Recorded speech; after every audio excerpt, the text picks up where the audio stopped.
ہمارے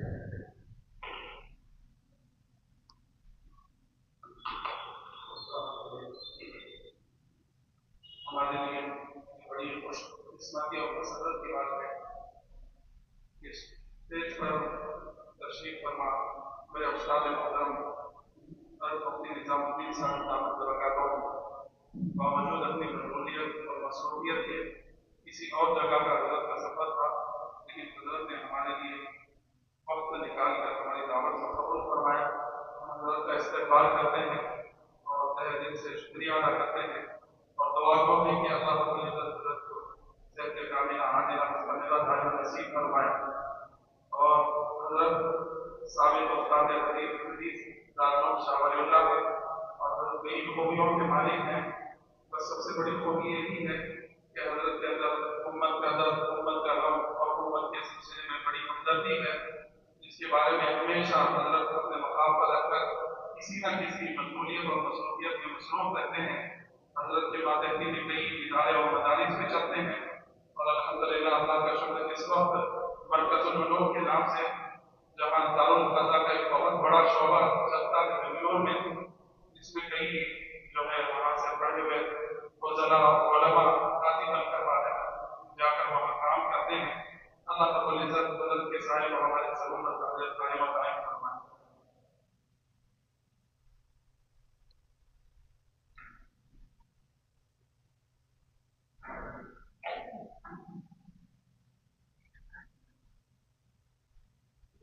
السلام علیکم ورحمۃ اللہ وبرکاتہ۔ الحمد للہ رب العالمین الہ الاولین والآخرین والصلاة والسلام علی سید الانبیاء والمرسلین وخاتم النبیین ورحمة للعالمين وعلى كل الطيبين والطاهرين ورضوان الله تعالى عليهم أجمعين، أما بعد فأعوذ بالله من الشيطان الرجيم، بسم الله الرحمن الرحيم، اقرأ وربك الأكرم الذي علم بالقلم علم الإنسان ما لم يعلم، وقال عليه الصلاة والسلام اغدو عالما أو متعلما أو محبا أو مستمعا ولا تكن رابعا، اللهم أيدنا بتأييدك، اللهم أيدنا بتأييدك، اللهم أيدنا بتأييدك يا رب العالمين۔ محترم معزز حضرات علماء کرام، بزرگان دین، عزیز نوجوانوں، اس وقت میں ہم لوگ جن مقاصد کے ساتھ اس عظیم اجتماع میں شریک ہوئے ہیں، ان مقاصد کے اعتبار سے ہم لوگوں کو ہمیشہ تذکیر کراتے رہنا ضروری ہے۔ جس وقت تذکیر رہے گا ذکر رہے گا، تذکیر ختم ہو جائے گا تو ذکر بھی ختم ہو جائے گا۔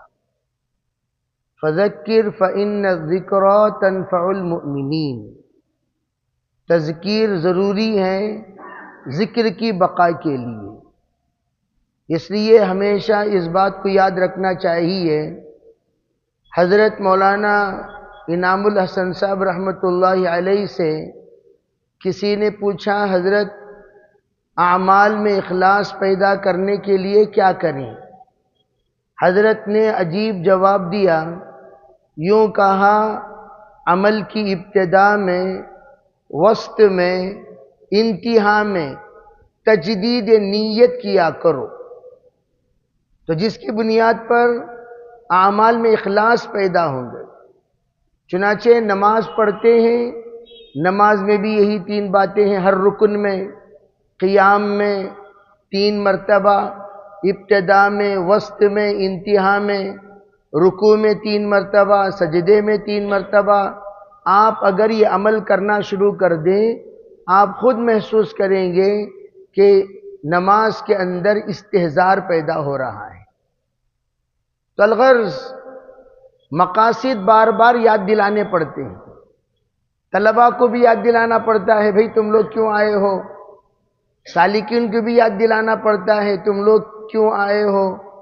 متعلقین کو بھی یاد دلانا پڑتا ہے، تم لوگ کیوں آئے ہو. ملازمین کو بھی یاد دلانا پڑتا ہے، تم لوگ کیوں آئے ہو. ورنہ مقصد آمد کے ہٹ جانے سے بہت ساری خرابیاں پیدا ہو جائیں گی. تو پہلی بات تو یہ ہے. دوسری بات یہ ہے کہ ہم لوگ جب آتے ہیں تو ہماری تربیت اصل مقصود ہوتی ہے. اور کن کن چیزوں کی تربیت؟ صرف تربیت یہ ایک چیز کی نہیں ہے. تربیت ایمانیات کی، تربیت اعمال کی، تربیت عبادات کی، تربیت معاشرے کی، تربیت معاملات کی، تربیت اخلاق کی. 5 شعبوں کی تربیت کا نام تزکیہ ہے. ایک شعبے کی تربیت کا نام تزکیہ نہیں ہے. 5 شعبوں کی تربیت کا نام تزکیہ ہے. جب 5 شعبوں کی تربیت مقصود ہو تو ہمیں پتہ تو چلے کہ کس چیز کا کیا حکم ہے، حلال کیا ہے، حرام کیا ہے، صحیح کیا ہے، غلط کیا ہے، اچھی کیا ہے، بری کیا ہے. جیسے کل میں بتا رہا تھا، جتنے احکام ہیں ان احکاموں میں مثقال کے بھی احکام ہیں. مثقال، وَمَن يَعْمَلْ مِثْقَالَ ذَرَّةٍ خَيْرًا يَرَهُ. بعض مثقال ہوتے ہیں جو خیر کے ہوتے ہیں، بعض مثقال ہوتے ہیں جس مثقال کے آنے پر ہم لوگ گھبرا جاتے ہیں، پریشان ہو جاتے ہیں، پتہ نہیں کیا خبر لائے ہیں، کیا خبر دینے والے ہیں. تو وہ جو مثقال ہیں، مثقال ہم نے دیکھنے کے بعد مثقال میں ہم نے کال کس کو کیا؟ سب سے پہلے ہمیں دیکھنا یہ ہے کہ مثقال کی فہرست میں کون کون ہیں. اس میں امی بھی ہیں، ابا بھی ہیں، بیوی بھی ہیں اور کسٹمر بھی ہیں. ہم اس میں سب سے پہلے کسٹمر کو کال کرتے ہیں. تو کسٹمر کو کال کرنا شرعی اعتبار سے کیا ہے؟ 4 میں سے کس کو کال کریں؟ تو شریعت یہ بتاتی ہے پہلی ماں کو کال کرو، پھر باپ کو کال کرو، پھر بیگم کو کال کرو، پھر کسٹمر کو کال کرو. ہم لوگ اس علم سے ناواقف ہونے کی وجہ سے ہم یہ سمجھتے ہی نہیں کہ اس میں بھی کچھ دین ہے. جیسے صلہ رحمی، صلہ رحمی میں فرض والی صلہ رحمی، واجب والی صلہ رحمی، سنت والی صلہ رحمی، مستحب والی صلہ رحمی. ان صلہ رحمیوں کے بھی درجات ہیں. یہ تمام چیزیں کیسے معلوم ہوں گے؟ 2 چیزوں سے. یا تو خود پڑھو، علم حاصل کرو، پہلے علم حاصل کرو. علم کے بغیر وحدانیت بھی حاصل نہیں ہوتی. وَاعْلَمُوا أَنَّهُ لَا إِلَهَ، وَاعْلَمُوا، پہلے علم حاصل کرو. کس چیز کا علم؟ بے اللہ کے سوا کوئی معبود نہیں. وحدانیت پانے کے لیے بھی علم شرط ہے. اور ہم لوگ علم کو اگر الگ کر دیے تو کوئی بھی عمل صحیح نہیں ہوگا. اسی لیے ہم لوگوں کو یہ معلوم ہونی چاہیے لا الہ الا اللہ کے بغیر کسی تشریح کے توضیح کے 99 اجزاء ہیں. لا الہ الا اللہ کے 99 اجزاء ہیں. کون 99 کیا؟ وَلِلَّهِ الْأَسْمَاءُ الْحُسْنَى فَادْعُوهُ بِهَا. اللہ کے 99 نام ہیں تو 99 کلمہ ہیں. اگر کوئی لا الہ الا اللہ کو مانا، لا خالق الا اللہ کو مانا، لا رازق الا اللہ کو مانا، لا محی الا اللہ کو مانا، لا ممیت الا اللہ کو مانا، سب 99 ناموں کو ماننے والے کو مومن کہتے ہیں۔ اگر ان 99 میں سے ایک کو نہیں مانا یا ایک میں بھی کا لفظ جوڑ لیا، نتیجہ کیا ہوگا؟ کلمہ ہم سے رخصت ہو جائے گا۔ آپ نے کہا اللہ بھی رازق ہے، کیا ہوگا؟ کلمہ رخصت ہو جائے گا۔ تو علماء کہتے ہیں سب سے پہلے جن علوم کا جاننا فرض ہے وہ کلمے کا علم۔ اقرأ بسم ربک الذی خلق، خلق الانسان من علق۔ پہلے رب کو پہچانو، رب کو پڑھو، رب کو جانو، رب کے بارے میں تمام اللہ سے متعلق آمنت باللہ کما ہوا باسمائہ۔ عربی یہ تو ہم پڑھتے ہیں ایمان مجمل میں کما ہوا باسمائہ۔ اب کسی سے پوچھو کہ بھئی باسمائہ کا مطلب کیا ہے؟ اللہ کے 99 نام، باسمائہ۔ پھر وصفاتہ، جہاں پر اللہ کے ذاتی نام ہیں وہاں اللہ کے صفاتی نام ہیں۔ یہ توحید، عربی توحید کے شعبوں میں اہم شعبہ ہیں۔ ایک اللہ کے ذاتی نام، ایک اللہ کے صفاتی نام، وصفاتہ۔ وقبلت جمیع احکامہ، جب ایمان تم نے مکمل قبول کر لیا، اب اگلا سبق یہ ہے اللہ کے تمام احکام کو جانو۔ جب احکام کیا ہیں ہمیں پتہ ہی نہیں چلے گا، ہمیں پتہ ہی نہیں رہے گا، ہم اللہ کے احکام کو مانیں گے کیسے؟ تو اس لیے علم کا ہونا ضروری ہے۔ جہالت کے ساتھ دنیا میں کسی کی تربیت نہیں ہوگی، یاد رکھ لو، یہ اصول کلی ہے۔ جہالت کے ساتھ کسی کی تربیت نہیں ہوگی۔ دعوت بھی جہالت کے ساتھ ضلالت ہے، تربیت بھی جہالت کے ساتھ ضلالت ہے۔ اگر جہالت کے ساتھ ہم جو بھی کام کریں گے اس میں جہالت ہے، معرفت نہیں ہے، علم نہیں ہے، شریعت نہیں ہے، اللہ کا حکم نہیں ہے، نبی کی سنت نہیں ہے، یوں سمجھو وہ گمراہ ہے۔ اسی لیے ہمارے اسلاف علماء کی صحبت کو کہتے تھے دو چیزیں، یا تو پڑھو یا پڑھے ہوئے لوگوں کے ساتھ رہو۔ یا تو پڑھو، نہیں جو پڑھے ہوئے ہیں ان کے ساتھ رہو۔ علیکم بمجالس العلماء واستماع کلام الحکماء، اپنی ذات سے پڑھو، سبقن سبقن سبقن سبقن پڑھو۔ میں نے بہت سارے ساتھیوں کو دیکھا، ایک اجتماع میں رات کو کچھ لوگ بیٹھے ہوئے ہیں، چند ساتھی، میں نے ان سے پوچھا کیا کر رہے ہو بھائی؟ کہا میں نور لیزا پڑھ رہا ہوں۔ کیسے پڑھ رہے ہو؟ آن لائن پڑھ رہا ہوں۔ کہاں پڑھا رہے ہیں؟ وہاں سے پڑھا رہے ہیں۔ بڑی خوشی ہوئی، ماشاءاللہ یہ عمر کا انسان بیٹھ کر نور لیزا پڑھ رہا ہے، ان کی عمر تقریباً 63 سال کی ہوگی، پڑھ رہے ہیں۔ پڑھو۔ اور ہم لوگ پڑھائی سے اتنے دور ہیں کہ تو ظاہری شکل و صورت سے کچھ نہیں ہوتا بھائی، ظاہری شکل و صورت کے ساتھ کچھ نہ کچھ حقیقت بھی ہونی چاہیے۔ ایک صاحب، میں سال کی جماعت میں تھا، ایک صاحب تشریف لائے جمعے کے بیان میں، تب تو ہم نئے نئے فارغ ہیں، ان کی تشریف آوری کی شکل کو دیکھ کر میں گھبرا گیا، بہت بڑے علامہ آئے ہوں گے۔ پریشان ہو کر میرا عنوان ادھر جا رہا ہے، کبھی ادھر جا رہا ہے، کبھی یہ بول رہا ہوں، کبھی وہ بول رہا ہوں۔ اتنی حیرت کی انتہا ہے کہ بھئی کب وقت ختم ہوگا، کب میں بیان ختم کروں، پسینہ پسینہ ہو گیا۔ نماز کے بعد وہ آ کر ملے، السلام علیکم ورحمت اللہ۔ میں بولیا ارے بھائی یہ فقیر پہلے ہی سلام کرتا تو کتنا اچھا تھا، خامخواہ میرا عنوان خراب ہوا۔ میں نے سمجھا بہت بڑے ہوں گے آدمی، دیکھے تو تانا مرد سخن نہ گفتہ باشد، عیب و ہنرش نہ ہفتہ باشد، وہ السلام علیکم سلام کر رہے ہیں۔ تو وہ پتا چلا علاقائی پگڑی ہے، وہ سنت والی نہیں، علاقائی ہے، علاقے میں عادت ہے جبہ پہننے کی، پگڑی باندھنے کی، وہ علاقائی پگڑی تھی۔ تو ایسے بھی بعض مرتبہ ہوتے ہیں، ظاہری اعتبار سے آپ دیکھیں گے تو ماشاءاللہ الحمدللہ سبحان اللہ، لیکن جب بات کرنا شروع کریں انا للہ لا حول اعوذ باللہ کی ہوتی ہے۔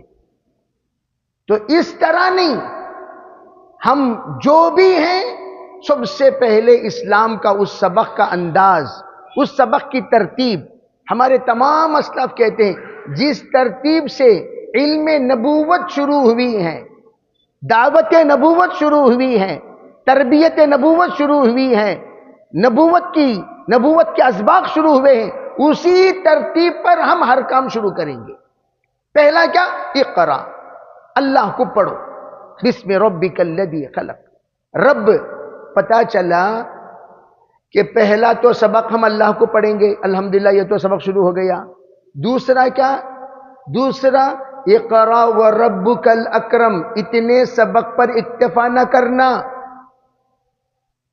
اتنا سبق پر اکتفا نہ کرنا، آگے تم اور مزید پڑھو۔ اقرا وربک الاکرم، تم پڑھنا شروع کرو، اللہ کریم ذات ہے، بغیر کسی استحقاق کے اللہ حقدار بنائے گا۔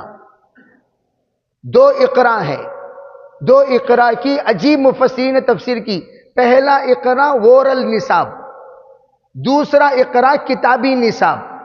پہلا اقرا زبانی نصاب، دوسرا اقرا تحریری نصاب۔ پہلا اقرا کے وقت میں زبانی، جس نصاب پر حضرت آدم علیہ السلام کا سبق شروع ہوا وہ زبانی نصاب تھا۔ اس میں تصویریں بتائی گئیں، سیب کی تصویر بتاؤ، سیب پڑھاؤ، آم کی تصویر بتاؤ، آم پڑھاؤ، حتی القصعۃ والقصیعہ، چھوٹے برتن بڑے برتن، ان سب کو اللہ نے بتا بتا کر حضرت آدم کو پڑھایا۔ ایک تو یہ سبق حضرت آدم علیہ السلام کو جو سبق ہوا وہ وورل نصاب، اسی نصاب کو مد نظر رکھ کر آج دنیا بھر کے بچوں کو تصویریں بتا کر پڑھائی جاتی ہیں۔ یہ تصویر بتا کر پڑھانا، یہ آدم علیہ السلام کی پڑھانے کی ترتیب پر یہاں پر اخذ کیا گیا۔ اور پھر آگے ایک وہ ترتیب جو اللہ تعالی کتابی شکل میں عطا فرمائے، صحف ابراہیم و موسیٰ، ابراہیم علیہ السلام کے صحیفے، موسیٰ علیہ السلام کو صحیفے، تورات، انجیل، زبور، قرآن، یہ سب کیا؟ کتابی شکل۔ تو پہلا اقرا پر تو عمل ہو گیا، زبانی نصاب، جتنے بھی ہیں ہم زبانی کلمہ پڑھے ہیں، زبانی تربیت سنے ہیں، زبانی بیانات سنے ہیں، زبانی اعتبار سے تو ماشاءاللہ کافی ہم نے سن لیا، کافی ہم نے سنا دیا۔ لیکن دوسرے اتنے پر اکتفا کرے بغیر اقرا وربک الاکرم، دوسرا اقرا ہمیں اس بات کی اطلاع دیتا ہے اتنے پر اکتفا نہ کرو، مزید پڑھو۔ میں ہمیشہ طلبہ سے یہ کہتا ہوں، عربی پہلا اقرا شعبہ حفظ ہے، دوسرا اقرا شعبہ عالمیت ہے۔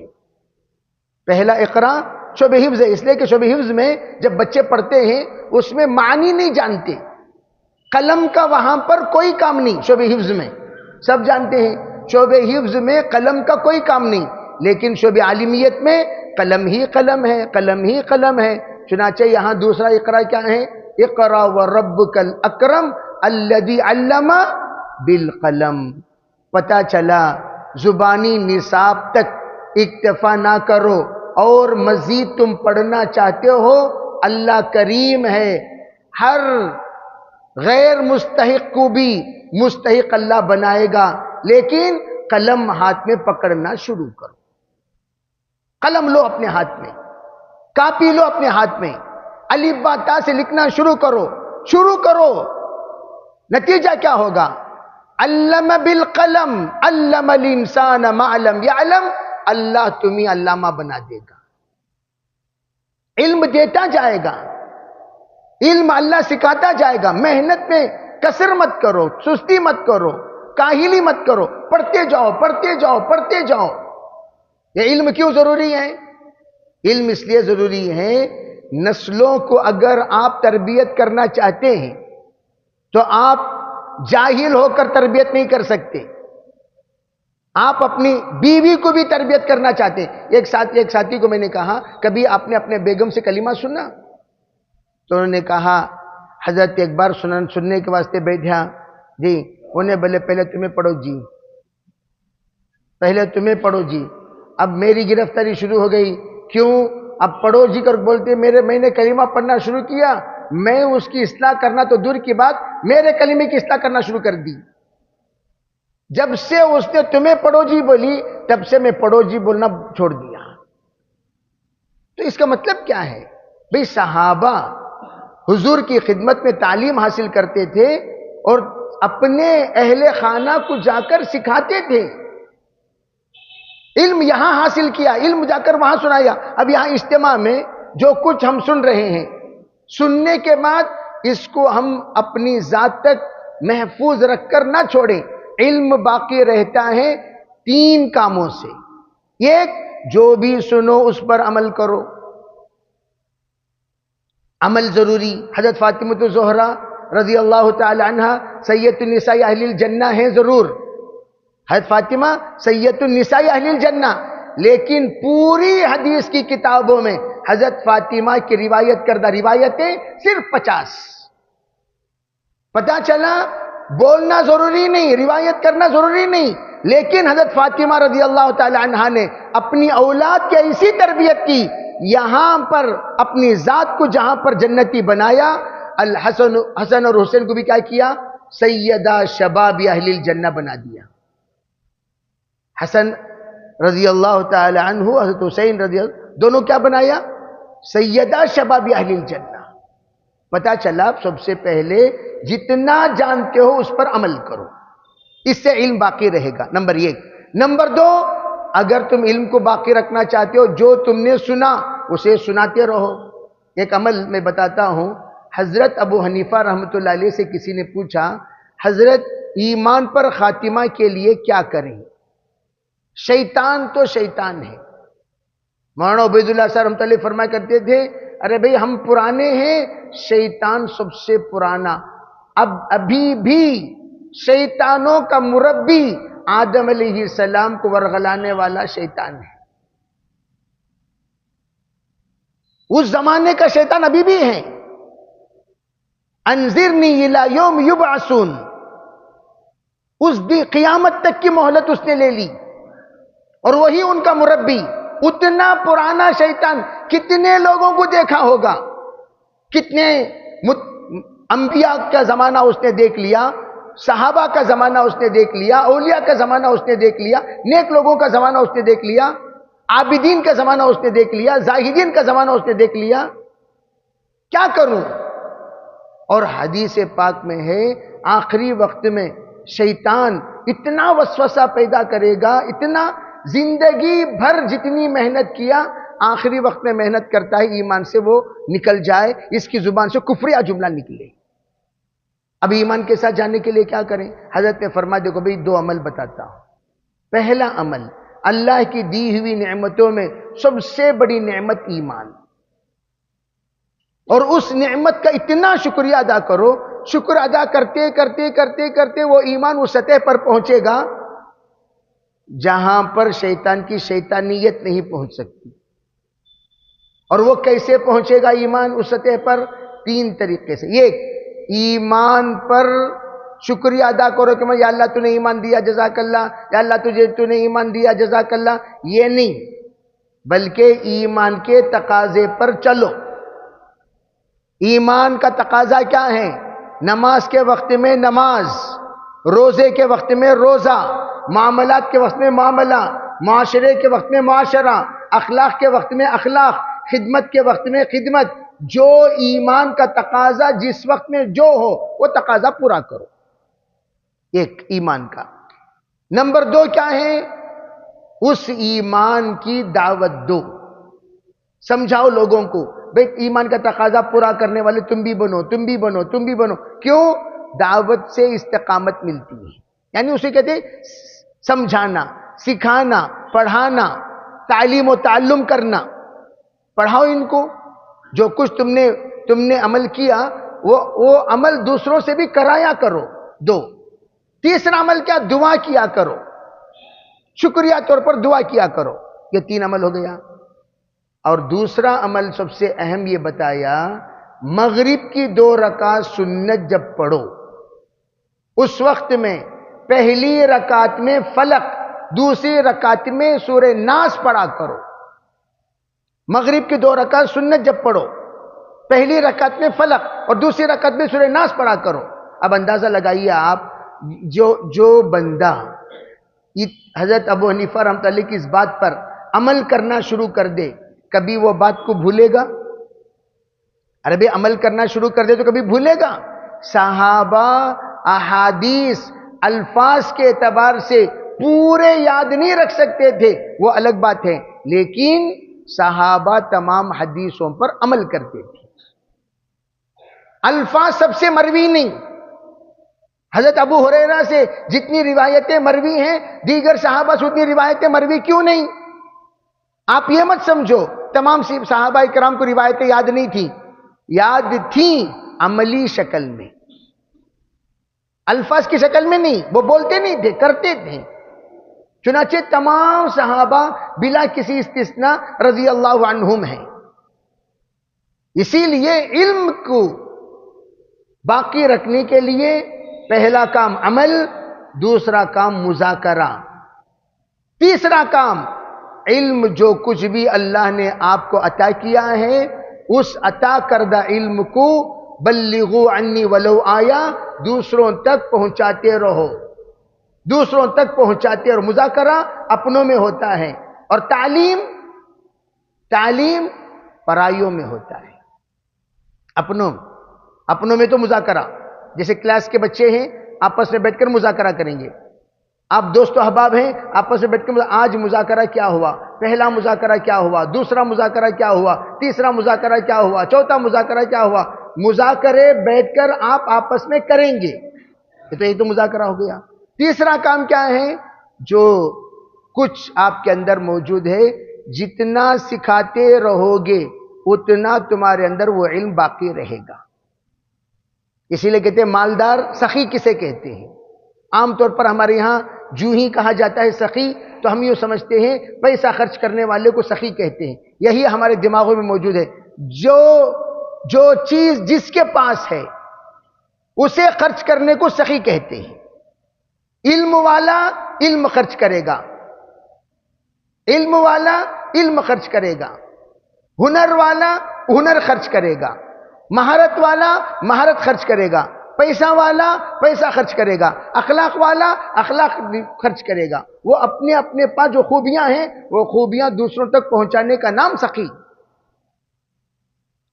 اسی لیے بعض لوگ بخیل العلم ہوتے ہیں، بخیل العلم۔ بخیل العلم کسے کہتے ہیں؟ علم ہے دوسروں کو سکھاتے نہیں، علم ہے دوسروں کو سمجھاتے نہیں، ڈر ان کو کہاں انہیں بھی آگے بڑھ جاتا ہے کہ خوف کام میں سکھاؤ۔ جیسے مثال کے طور پر ایک صاحب کو پتا ہے برکت حاصل کرنے کا نسخہ، ارے بھائی سب سن رہے ہیں، سونے والوں کو بھی اٹھاؤ، بعد میں سونا، سونے کے وقت میں سونا، ٹھیک ہے بھائی؟ نماز کی شکل میں سو گے وضو نہیں ٹوٹے گا، اگر دوسری شکل میں سو گے وضو ٹوٹ جائے گا۔ تو میں یہ عرض کر رہا تھا کہ ایک آدمی کو پتا ہے کہ برکت کیسے حاصل کریں، جیسے حذیفہ ابن یمان سے پوچھا، انہوں نے فرمایا جب تم گھر جاؤ تو السلام علیکم ورحمۃ اللہ کہو، والصلاۃ والسلام علی رسول اللہ پڑھو، پھر اعوذ باللہ بسم اللہ پڑھنے کے بعد قل هو اللہ احد اللہ الصمد لم یلد ولم یولد ولم یکن لہ کفوا احد پڑھا کرو، انشاءاللہ اللہ کبھی تمہارے گھر میں فقر نہیں لائے گا۔ ایک نسخہ معلوم ہو گیا۔ اب میں نے بتایا، اب لوگ پیچھے آئیں گے، آنے کے بعد آپ کی ذمہ داری کیا؟ میں نے جو بتایا ان کو بھی بتانا۔ بھئی آج صبح ہم نے بڑی قیمتی کروڑوں کی بات ہم نے سنی، فری نسخہ، گویا ہم نے آپ کو کئی کروڑ روپے گفٹ میں دے رہے ہیں، نسل ہاں نسل کو۔ اب آپ کے پاس جتنا مال آئے گا اس نسخے کے انجام دینے کے بعد اس میں میرا بھی حصہ ہوگا، گویا میں نے تمہیں عطا کیا۔ تو ہم سخی ہوئے کہ نہیں ہوئے بتاؤ؟ ارے بولو بھئی ہوئے کہ نہیں ہوئے؟ تو ہمارے ذریعے سے آپ کو بہت کچھ حاصل ہوگا انشاءاللہ بولو بھئی، جتنا بھی حاصل ہوگا اس میں تم انشاءاللہ بھی بولو گے، الحمدللہ بولو گے، انشاءاللہ بولو گے، الحمدللہ بولو گے۔ الحمدللہ بولتے بولتے پھر اس کے بعد ماشاءاللہ بولو گے، ماشاءاللہ بولتے بولتے سبحان اللہ بولو گے. ارے بھئی اتنا ترقی ہوتی تو جائے گی.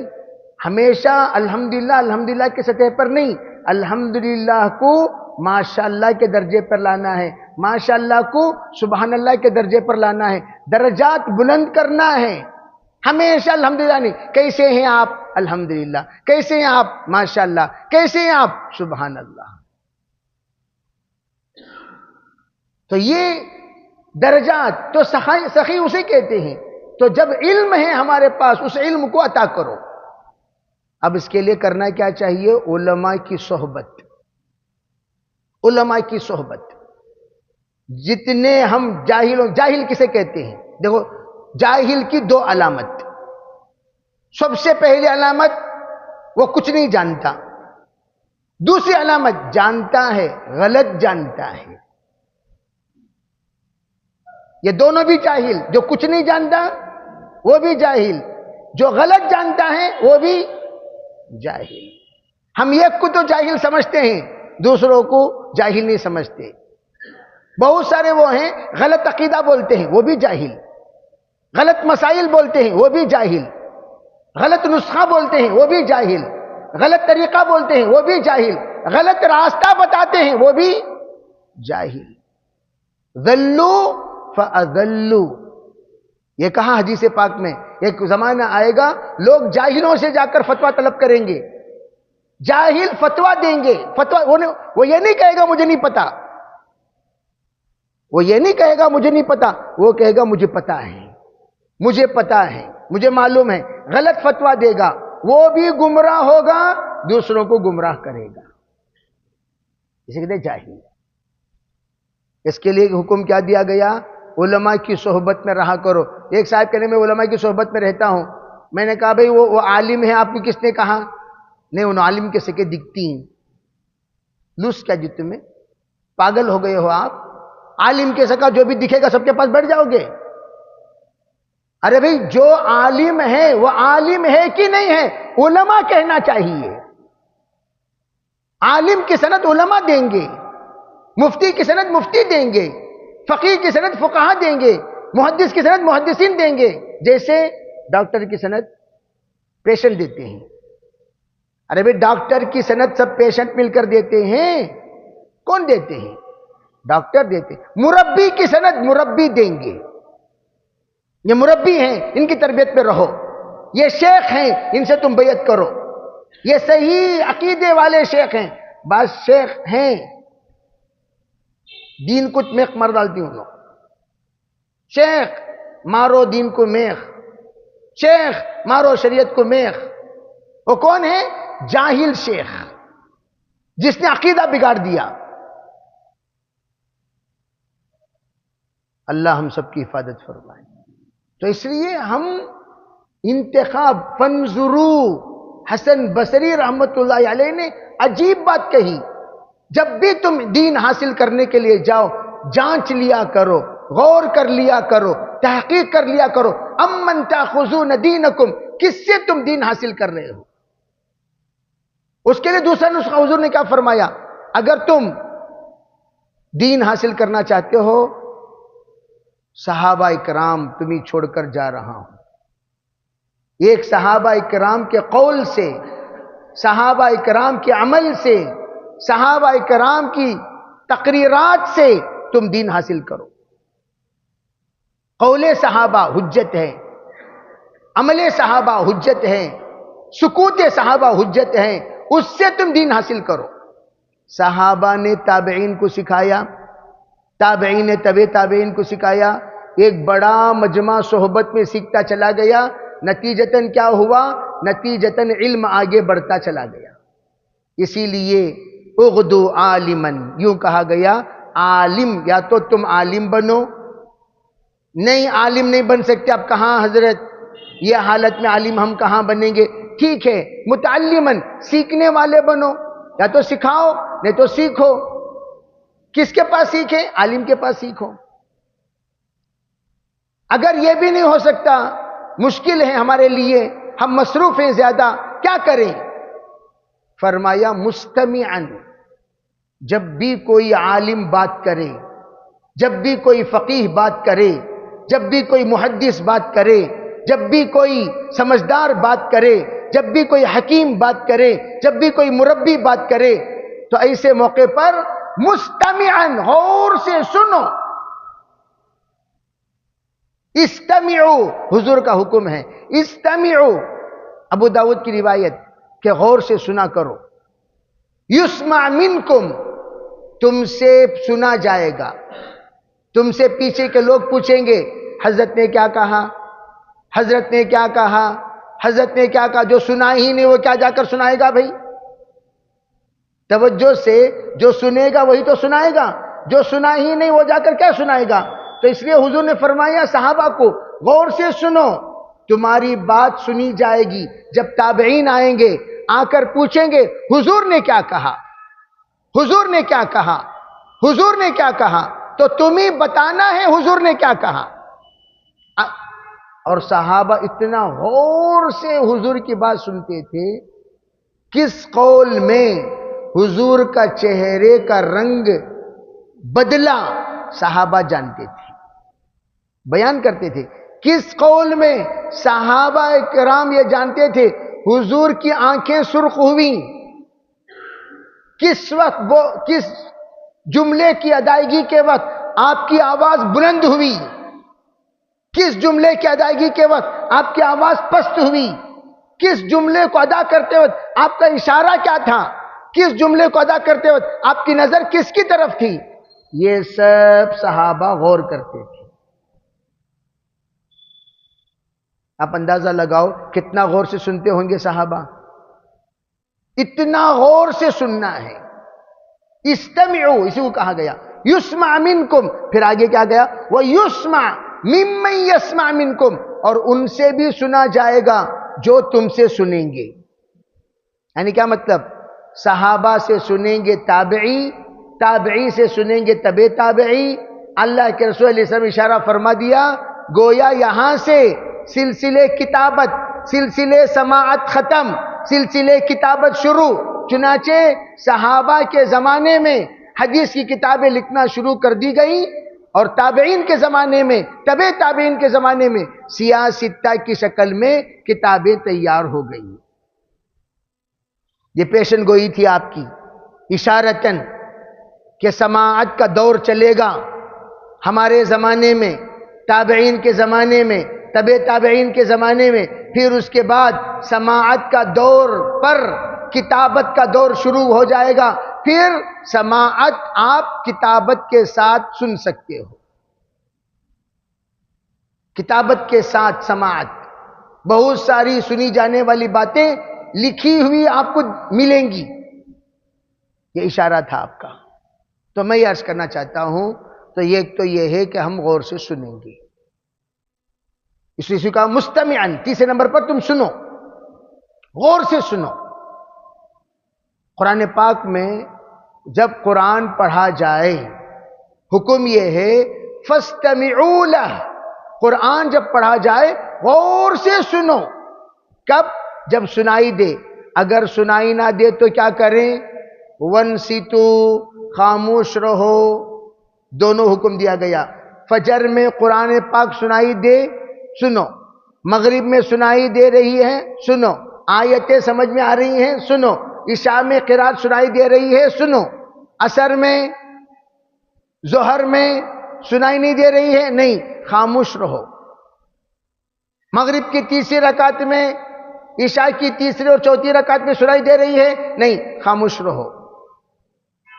یہ ہے اذا قرئ القرآن، امام صاحب تو پڑھ رہے ہیں، سنائی دے تو سنو، نہیں تو خاموش رہو. یہ حکم. پھر چوتھے نمبر پر کہا اگر تم ان سب میں نہیں ہو سکے، عمر رسیدہ ہو گئے، عاجز ہو گئے، معذور ہو گئے، یا کچھ اور علت کی وجہ سے تم ان تینوں میں سے کسی ایک میں شامل نہیں ہو سکے، تو محباً، علماء سے محبت کرو، طلباء سے محبت کرو، اور جو شریعت کے تابع دار ہیں ان سے محبت کرو. وَلَا تَكُنْ خَامِسًا، پانچویں نمبر کا مت ہو جانا. یہ ایک روایت میں ہے, 2 کو بیان کر کے آپ نے فرمایا وَلَا تَكُنْ ثَالِثًا, 3 کو بیان کر کے آپ نے فرمایا وَلَا تَكُنْ رَابِعًا, 4 کو بیان کر کے آپ نے فرمایا وَلَا تَكُنْ خَامِسًا. یہ تینوں طرح کی روایتیں موجود ہیں. 2 کو بیان کیا کن عالم یا اغدو عالما او متعلما ولا تکن ثالثا.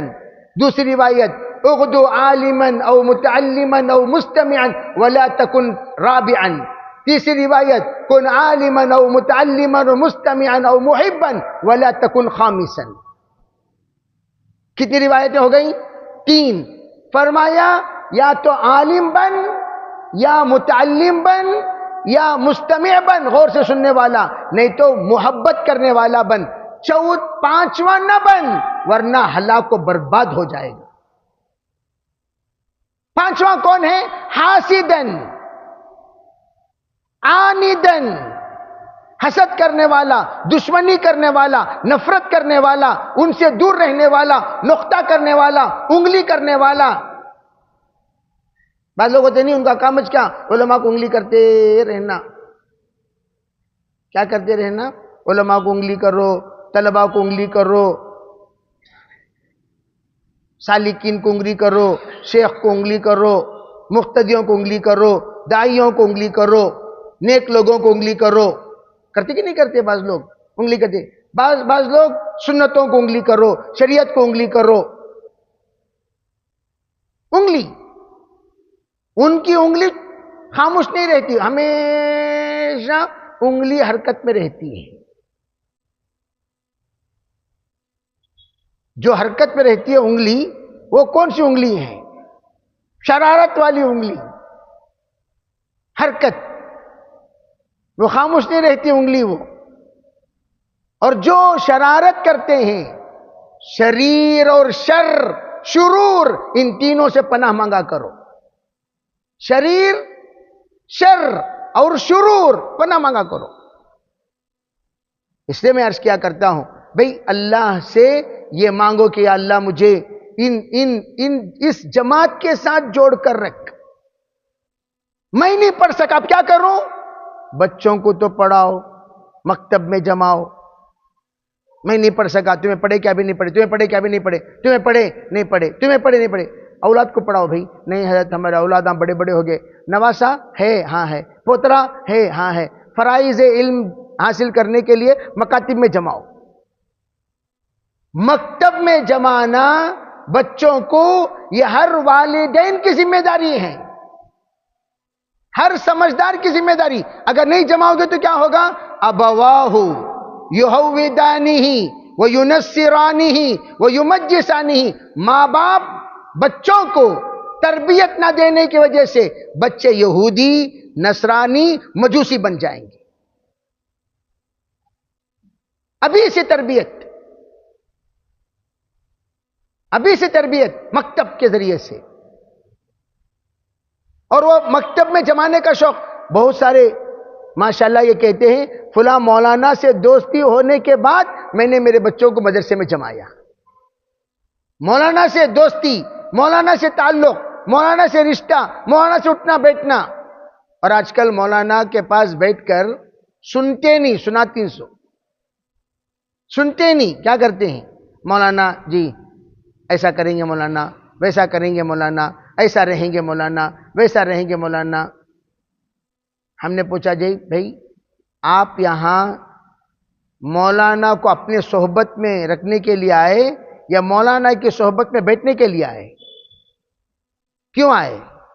مولانا کی صحبت میں بیٹھنے کے لیے آئے. ہم نے سنا علماء کی صحبت عبادت ہے.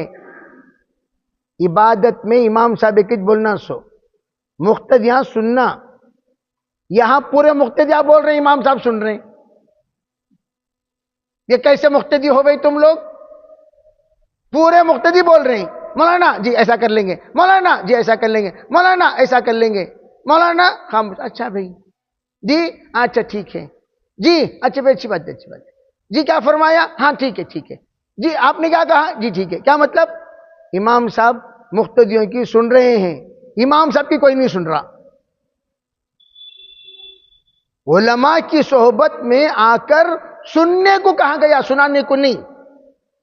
اور ہمیں علماء کو نصیحت کرنے میں بڑا مزہ ملتا ہے. میں مولانا کو نصیحت کر کے آیا. پہلے آپ اپنا پیجامہ ٹخنے کے اوپر چڑھائیے، نصیحت کرنے کی بات بعد میں سوچیں گے. پیجامہ ٹخنے کے نیچے چڑھائیے. اللہ کی لعنت برستی ہے اس انسان پر جو ٹخنے کے نیچے اپنا پیجامہ لٹکاتا ہوا پھرے. اللہ کی لعنت. اللہ ناراض ہوتے ہیں. جو بندہ ٹخنے کے نیچے پیجامہ کرتا ہوا پھرے، حشر کے میدان میں اللہ کی نظر رحمت اس پر نہیں پڑے گی. ہم خود گنہگار ہیں بھائی. گنہگار ہو کر ہم ان لوگوں کو سدھارنا چاہتے ہیں جو لوگ وارثین انبیاء ہوتے ہیں. اسے کہا ذرا برابر بھی علماء کی اگر توہین تمہارے دل میں ہے، نسلوں کو اللہ علم سے محروم کر دے گا. میں تو یہاں تک کہتا ہوں اگر تم علماء کے توہین کرنے کے عادی ہو، اگر علماء کی غیبت کرنے کے عادی ہو، اگر علماء کے بارے میں برا بھلا کہنے کے عادی ہو، تمہارے دماغ میں خناس بھرا ہوا ہے علماء کے سلسلے میں، یہ لکھ کر رکھ لو، ایمان پر خاتمہ آپ کا نہیں ہوگا. حضرت مولانا الیاس صاحب رحمۃ اللہ علیہ سے کسی نے پوچھا علماء کی کیا سب علماء کی عزت کریں، سب علماء کی قدر کریں، سب علماء کا احترام کریں؟ قربان جائیے حضرت مولانا الیاس صاحب رحمۃ اللہ علیہ کے جواب پر. حضرت نے فرمایا ہاں، سب علماء چاہے وہ کوئی بھی ہو آپ کے ذمے ہے قدر کرنا. مثال دی حضرت نے ایسے جیسے تم قرآن پاک کے ٹکڑوں کی بھی قدر کرتے ہو. قرآن پاک کا اٹا، قرآن پاک کا کاغذ اگر قرآن سے نکل کر نیچے پڑ جائے، کیا ہم اس کی عزت نہیں کریں گے بھائی؟ ارے کریں گے نہیں کریں گے؟ اسے کیا کریں گے؟ اٹھا کر کہاں رکھیں گے؟ قرآن میں رکھ دیں گے. اس کی توہین نہیں کریں گے. کیا ہم نے سنا نہیں ایک شرابی چھوٹا سا بسم اللہ کا پرچہ اٹھا کر ادب سے اوپر رکھنے کی وجہ سے اللہ نے اسے نجات دے دی. اللہ کے یہاں تو بہانا چاہیے. اب ذرا سوچنے کی بات یہ ہے، ہم لوگ علماء کی توہین آرام سے کرتے ہیں. بعض لوگ اسپیشلسٹ ہوتے ہیں توہین کے. اسپیشلسٹ کس میں؟ علماء اکرام کو ستانے میں، علماء اکرام کو پریشان کرنے میں، علماء اکرام کو ڈرانے میں. مولانا آ رہا ہوں. ابو جہل ہیں کیا آپ ابو جہل ہیں؟ یہ کیا جملہ آپ نے اختیار کیا؟ آ رہا ہوں. علماء آ سکتا ہوں؟ ایسا پوچھو. جی گلخند کیا میں آ سکتا ہوں؟ وقت ہے آپ کے پاس؟ تو کہیں گے نہیں بھائی ابھی نماز پڑھانے کے لیے جا رہا ہوں. میں آ رہا ہوں مولانا. نہیں، حکم نہ دیجیے.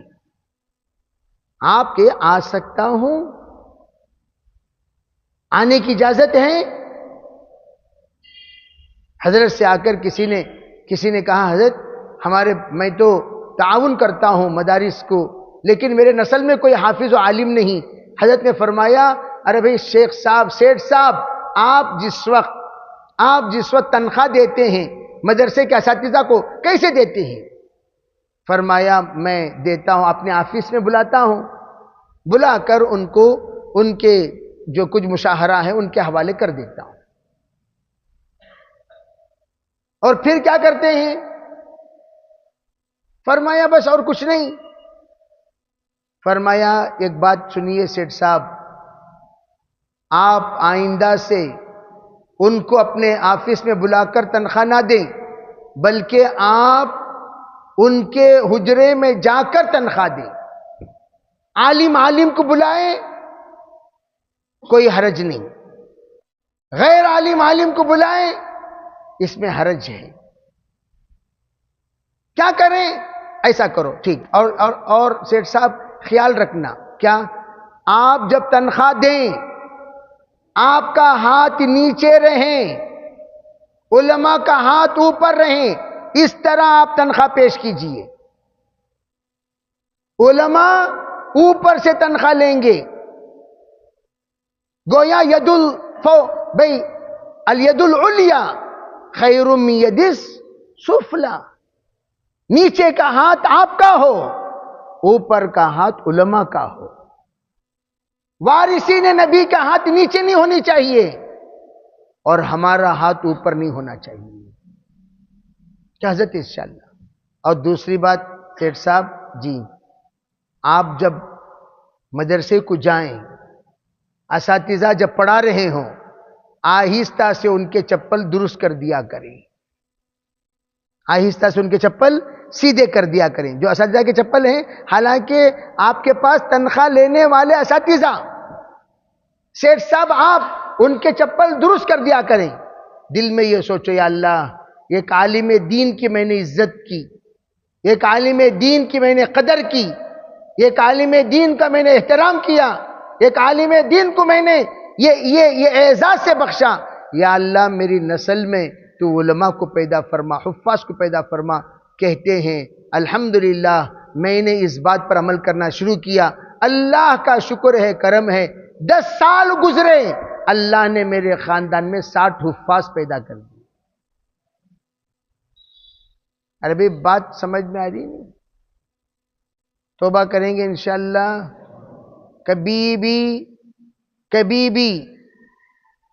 کبھی بھی ذرا برابر کسی بھی گوشے میں اپنے آپ کو بڑا نہیں سمجھنا چاہیے، کبھی نہیں۔ یہ بڑا سمجھنا انتہائی مضر، اور کبھی بھی پاک نہیں سمجھنا چاہیے۔ میں بہت پاک ہو گیا ہوں، میں بہت صاف ہو گیا ہوں، بہت پوتر ہو گیا ہوں، بہت صوفی ہو گیا ہوں۔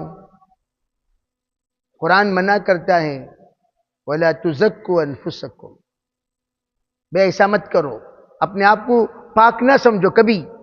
اللہ جانتا ہے تقوی والا کون ہے، تقوی کا فیصلہ تو اللہ کرے گا۔ ہم کون ہوتے تقوی کا فیصلہ کرنے والے؟ ہمیشہ کا ایک بات یاد رکھیں، ہم جب ذکر کی مجلسیں ہوں گی، ذکر کے بعد اپنے آپ سے پوچھو کیا تو بہت نیک ہے، کیا تو اچھا انسان ہے، کیا تو بہت صوفی ہے؟ ہماری ضمیر کہے گی نالائق، شرم نہیں آتی تجھے اپنے آپ کو صوفی کہتے ہوئے؟ تیری زبان، تیری نظر، تیرا خیال، تیری سوچ، تیری سمجھ، تیری فکر، تیرے جذبات، تیرے خیالات، تیری خلوت، تیری جلوت، اس کے بارے میں سوچ کر تو اپنے آپ کو کیا سمجھ رہا ہے؟ ملامت کرے گی نفس اللوامہ۔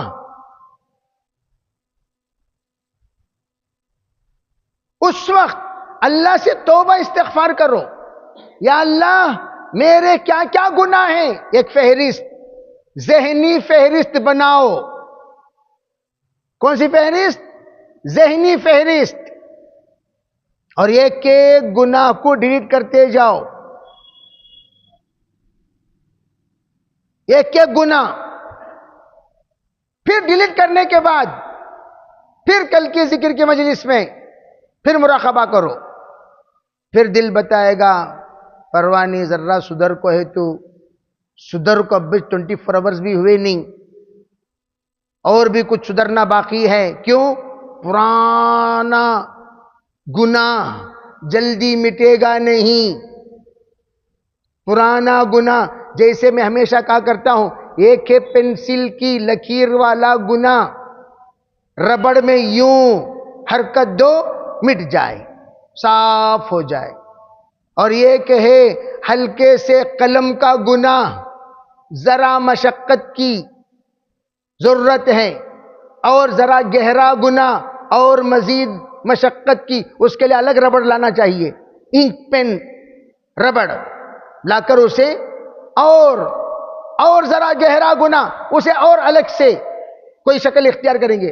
اگر پرماننٹ مارکر گناہ ہو تو اسے ذرا مزید کوشش، مزید جد و جہد کرنے کی ضرورت پڑے گی۔ تو اس طرح بعض لوگ تھوڑے سے استغفار میں بس اجتماع کو آئے، اللہ تعالیٰ مٹا دیے پینسل والا گناہ. پینسلی کون ہے انہوں؟ ارے وہ کون ہے؟ پینسل. بعض ہوں گے پین، ذرہ پسنا بولتے نہیں، ذرہ رگڑنا، پھر مٹ جائیں گے انشاءاللہ. بعض پرماننٹ مارکر، ان کو اور رگڑنا پڑے گا، کتے کی دم کی طرح ہو جائیں گے. وہ کسی کی صحبت میں آ کر بھی جلدی بدلیں گے نہیں. کیا جی تمہیں مجلس میں جا کو بھی کتے کی دم کے سکا ہی نا، عمرے کو جا کو بھی کتے کی دم کے سکا ہی، حج کو جا کر آ کر بھی کتے کی دم کے سکا ہی، بولتے نہیں بولتے؟ اس کے لیے کیا کرنا پڑے گا؟ فَإِنَّهُنَّ خُلِقْنَ مِنْ ضِلْعٍ والی بات جب آئی، عورتیں ہڈیوں سے پیدا کی گئی ہیں. عمر اسے سیدھی کرنے کی کوشش کرے گا، توڑ دے گا. کرنا کیا؟ لکھا ہے اطباء نے، وینیگر میں ہڈیوں کو 6 مہینے ڈال کر رکھو، پھر ذرا درست کرو، پھر درست کرو، پھر ذرا سیدھی کرو، پھر سیدھی کرو. دھیرے دھیرے دھیرے دھیرے ایک دن آئے گا ٹیڑھی ہڈی مستورات کی سیدھی ہو جائے گی. اسی طرح کتے کے دم کا سسٹم وہ انتہائی بگڑا ہوا ہے، انتہائی بگڑا ہوا. حضرت تھانوی کی خدمت میں ایک تھا ایسا، وہ جب آتے تھے آنے والوں کو گالیوں سے استقبال کرتا تھا. حضرت تھانوی کے پاس، حضرت تھانوی سے لا کر آنے والے مہمانوں نے شکایت کی، کیسے انسان کو آپ رکھے ہیں، نالائق، اس کو استقبال کرنا ہی نہیں آتا.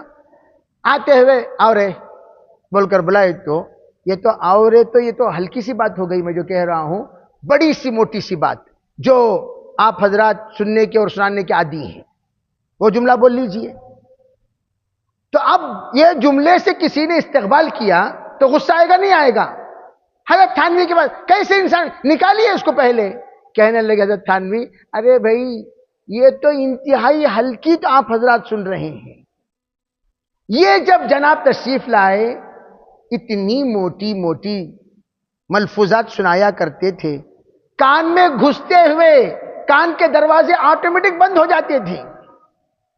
خود یہ تو کان سننا تو دور کی بات، در و دیوار شرما جائے. اب جو سن رہے ہیں یہ کچھ نہیں، ہلکا ہو گیا. تو کیا پتا چلا؟ پرماننٹ مارکر دھیرے دھیرے دھیرے دھیرے وہ مٹنا شروع ہو جائے. انشاءاللہ اللہ ایک دن مٹا دیں گے، کوئی مشکل نہیں. التائب من الذنب کمن لا ذنب له. التائب، تائب توبہ کرتے کرتے کرتے کرتے ایک دن آئے گا تمام گناہ اللہ مٹا دیں گے. پھر میں کل ہی ایک مثال دے رہا تھا کہ بھئی اللہ کے انوارات ہماری طرح متوجہ ہونے کو تیار ہیں. جو انوارات کی مجلس میں جب بیٹھیں گے انوارات ہماری طرح متوجہ ہوں گے، لیکن آنے کے لیے راستے جام، پورے راستے جام.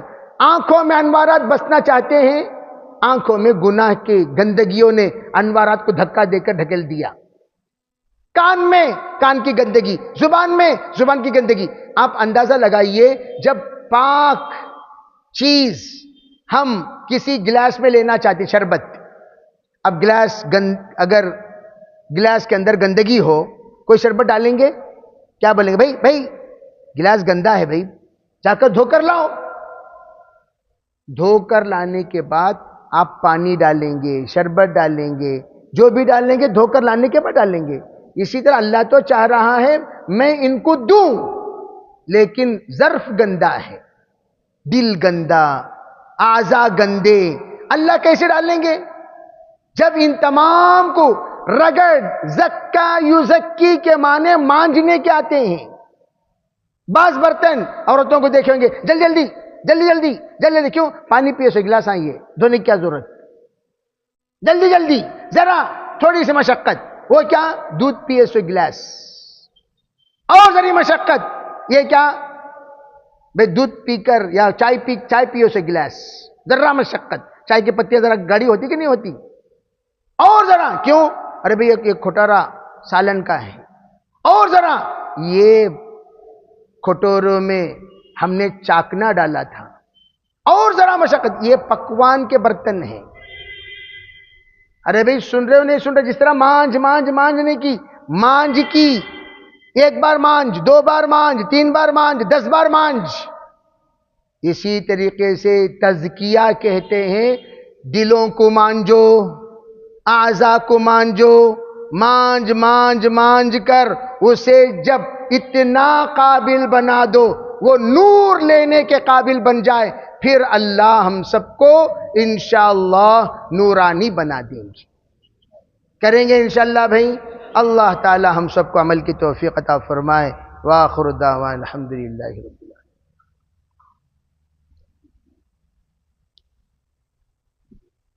دعا کرنا۔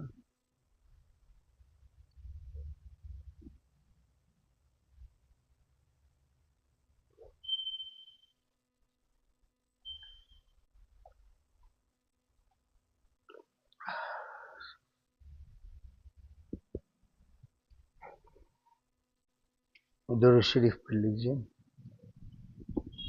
اللہم لک الحمد کلہ ولک الشکر کلہ ولک المجد کلہ ولک الثناء کلہ وإلیک یرجع الخلق کلہ۔ اللہم لا نحصی ثناء علیک انت کما اثنیت علی نفسک یا ارحم الراحمین یا اکرم الاکرمین یا ذا القوة المتین یا راحم المساکین اصلح لنا شأننا کلہ ولا تكلنا إلى أنفسنا طرفة عين۔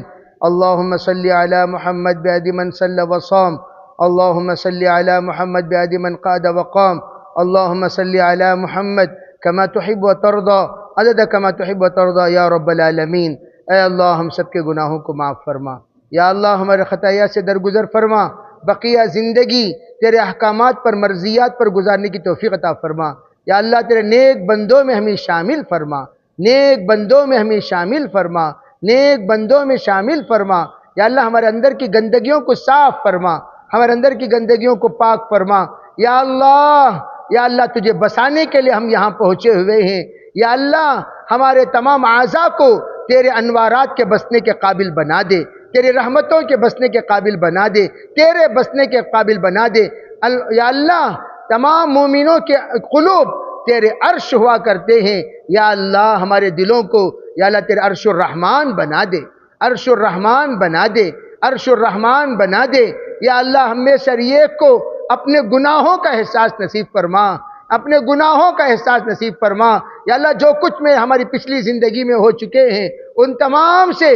توبہ کی توفیق عطا فرما، یا اللہ ہم بڑے پاپی ہیں، بڑے مجرم ہیں، جان کر انجانے میں بہت ساری غلطیاں ہم سے ہو چکی ہیں، یا اللہ تو نے ان تمام پر پردہ ڈالا، آج ہم تمام کے سامنے یا اللہ نیک بن کر ظاہر ہیں، یا اللہ ہم کیا ہیں، کیسے ہیں، کس طرح ہیں آپ اچھی طرح جانتے ہیں، یا اللہ جس طرح آپ نے دنیا میں پردہ پوشی فرمائی، ہمیشہ ہمیشہ کے لیے ہم پر پردہ ڈال کر ان تمام گناہوں سے توبہ اور استغفار کرنے کی توفیق عطا فرما، ہماری زندگی کو بدل دے، ہمارے جذبات کو بدل دے، ہمارے خیالات کو بدل دے، ہمارے سوچ کو بدل دے، ہمارے فکروں کو بدل دے، ہمارے نظروں کو بدل دے، ہماری زبانوں کو بدل دے، ہماری سماعت کو بدل دے، ہماری خلوت کو بدل دے، ہماری جلوت کو بدل دے، ہمارے معاشرے کو بدل دے، ہمارے معاملات کو بدل دے، ہمارے اخلاق کو بدل دے، یا اللہ ہماری زندگی کو مثالی زندگی بنا دے، ہمارے بچوں کو مثالی بچے بنا دے، ہمارے عورتوں کو مثالی عورتیں بنا دے، ہمارے گھرانے کو مثالی گھرانہ بنا دے، ہمارے خاندان کو مثالی خاندان بنا دے، یا اللہ جن بزرگوں کے سلسلے سے ہم تعلق رکھتے ہیں ان بزرگوں کے انوارات برکات ہماری طرف متوجہ فرما، ان کے خیر، ان کے نعمتیں، ان کے تمام طرح کے صفات ہمارے اندر منتقل فرما، اپنے فضل سے ہمارے اس اجتماع کو قبول فرما، ہر طرح کے خیر مقدر فرما، تمام شر سے حفاظت فرما، ربنا تقبل منا ما كان صالحا وسعنا ما كان فاسدا برحمتك يا ارحم الراحمين۔